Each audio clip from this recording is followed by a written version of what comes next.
നമ്മളെ മലയാളികളെ സംബന്ധിച്ചിടത്തോളം മലയാളികൾ മാത്രമല്ല, ഇന്ത്യയുടെ നാനാഭാഗത്തും സാമൂഹ്യ സാംസ്കാരിക മേഖലകളിൽ MT ഉണ്ട് എന്നുള്ളത് വസ്തുതയാണ്. MTയുടെ വേർപാടിനെ നമുക്ക് സാധാരണഗതിയിൽ പറയുന്നത് പോലെ ഒരു വലിയ നഷ്ടമെന്നൊന്നും പറഞ്ഞ് ഒതുക്കാൻ കഴിയുന്നതായിട്ടുള്ള ഒന്നല്ല. അത് സൃഷ്ടിക്കുന്ന ഒരു വലിയ ശൂന്യതയുണ്ട്. MT ഒരുപാട് സംസാരിക്കുന്ന ആളായിരുന്നില്ല. ഈ സമൂഹത്തിലെ സംഭവങ്ങളെ, കാലത്തെ മനസ്സിലൊതുക്കിക്കൊണ്ട് MTയുടെ കുടുംബാംഗങ്ങളും MTയുടെ സുഹൃത്തുക്കളും സാധാരണ പറയാറുണ്ട് അദ്ദേഹം ഒരു അന്തർമുഖനായിട്ടാണ് കഴിയാറെന്നുള്ളത്. പക്ഷേ ആ അന്തർമുഖത്വത്തിനുള്ളിൽ ഒരുപാട് സംഭവങ്ങളും അനുഭവങ്ങളും ഒതുക്കിയിട്ടുണ്ടായിരുന്നു എന്നുള്ളതാണ് വസ്തുത. അതിൽ നിന്നാണ് MTയുടെ സൃഷ്ടികളെല്ലാം പിറക്കുന്നത്.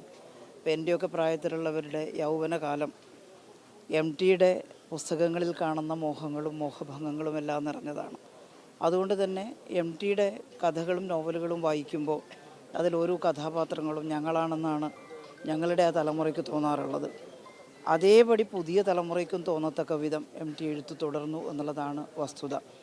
ഓരോന്നും അതോടൊപ്പം തന്നെ സമൂഹത്തിലെ ജീർണിച്ച വശങ്ങൾക്കെതിരായി അതൊരു വലിയ ഒരു വിപ്ലവകാരിയായി വലിയ തോതിൽ കലഹമല്ല MT നടത്തിയത്. പക്ഷേ വളരെ ഭംഗിയായിട്ട് നിർമാല്യമൊക്കെ നമുക്ക് ഓർമ്മയുണ്ട്.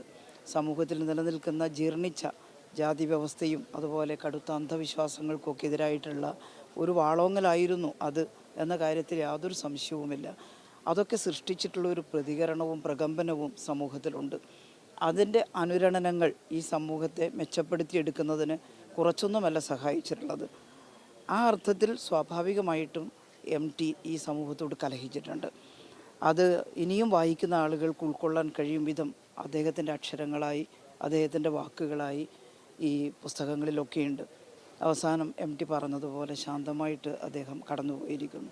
ഒരു തിരുനാളം അണയുന്നത് പോലെ മനോഹരമായിട്ട് മരണത്തിലേക്ക് നീങ്ങണം എന്ന് അദ്ദേഹം ഒരിക്കൽ പറഞ്ഞിരുന്നു.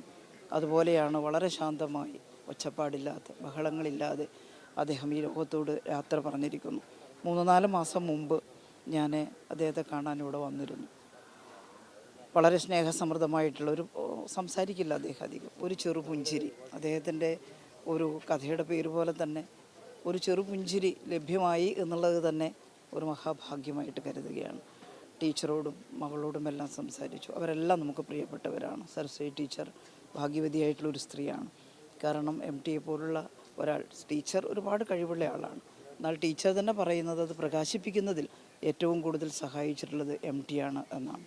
മകൾ അശ്വതിയും അതുപോലെ തന്നെ MTയുടെ ആഗ്രഹത്തിനനുസരിച്ചൊരു നല്ല കലാകാരിയായി വളർന്നു വന്നിട്ടുണ്ട്. അശ്വതി ശ്രീകാന്തും ഈ അടുത്ത ചില നാളുകളിൽ ഏതാനും മാസങ്ങൾക്ക് മുമ്പ് ഞങ്ങളുടെ മട്ടന്നൂർ ഒരു പരിപാടിയുമായിട്ട് വന്നിരുന്നു. അതെല്ലാം കാണുമ്പോൾ MTയുടെ ജീവിതം സാർത്ഥകമായി, അദ്ദേഹത്തിൻ്റെ എഴുത്തുകൊണ്ട്, അദ്ദേഹത്തിൻ്റെ സന്ദേശങ്ങൾ കൊണ്ട്, അതുപോലെ അദ്ദേഹത്തിൻ്റെ ജീവിതം കൊണ്ടും സാർത്ഥകമായിട്ടുള്ളൊരു ജീവിതമാണ് ഈ സാഹിത്യകാരൻ നയിച്ചിട്ടുള്ളത് എന്നുള്ളത് ഉറപ്പാണ്.